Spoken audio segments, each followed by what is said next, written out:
Pokket with FPS Guru, and I'm here with Walt from 2K Games.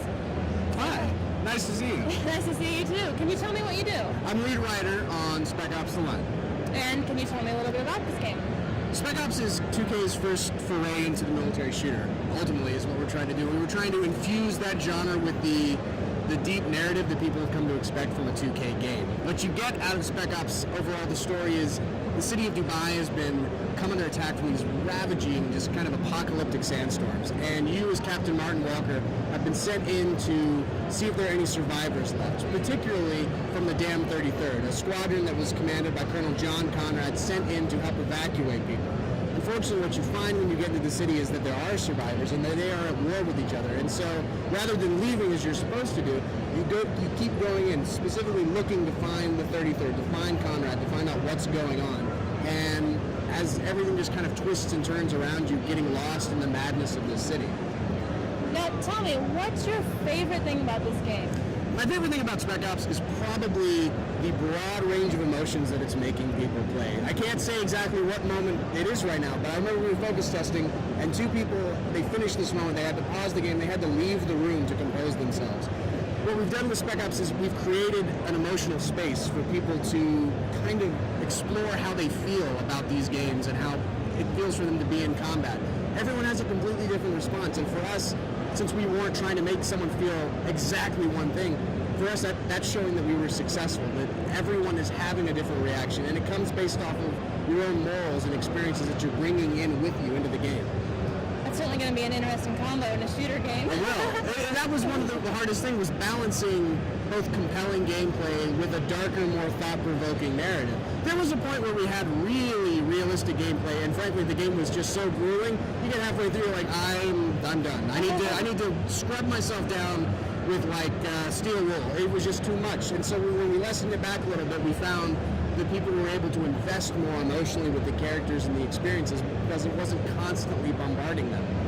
Now, with this and the whole moral choices that you make and stuff, is this going to affect you later on in the game? Like what you do now might affect you later? In a way. I mean, it's like we wanted to attack the choices in a way that like choices happen in real life. Sometimes your choices go further depending on who's involved with what you do. Sometimes they're very momentary. Ultimately, though, what we wanted to do was create a system of moral choices that players weren't used to. It's not a good or bad choice. You don't get a gun if you do this, or ammo or faction points if you do that. We wanted to create an emotionally branching system within the player himself, that the consequences happen and you have to live with them and you just have to simply see them and keep going. The hope is that by the end of the game, when the player has made all these choices and gone through all these things, that they'll be at a point where the way they chose, or the decision they made in the first choice, would be very different from the decision they made in the last choice, because we've made this kind of emotional branching within them. There are multiple endings. How the choices affect the endings are different from what players expect. There's not a binary system adding up good and bad. I can't really say how it works, but it is there. So would you say that the replay value on this would be like if I did one way on this character, I could remake or redo it, and it would be different for me? Absolutely, absolutely. And there's many levels of replay in this game that I can't really talk about. There are things that you will see the first time through that you won't totally understand what it is you're seeing until you know more coming back through the second time. Makes a lot of sense. Now, why would I want to pick this game over another shooter? Well, the thing that we wanted to do with Spec Ops, and it's interesting that you asked that, is that you get terms thrown around in video games like Halo Killer or Call of Duty Killer. We're not looking to make a Call of Duty Killer. We looked at military shooters and we said, there's a type of game we want to play. That game is not being made. There's nothing wrong with Call of Duty and Battlefield. These games exist and are played because they are very good at what they do. Yeah. We're not trying to top them. We're trying to make Spec Ops a game that stands next to them.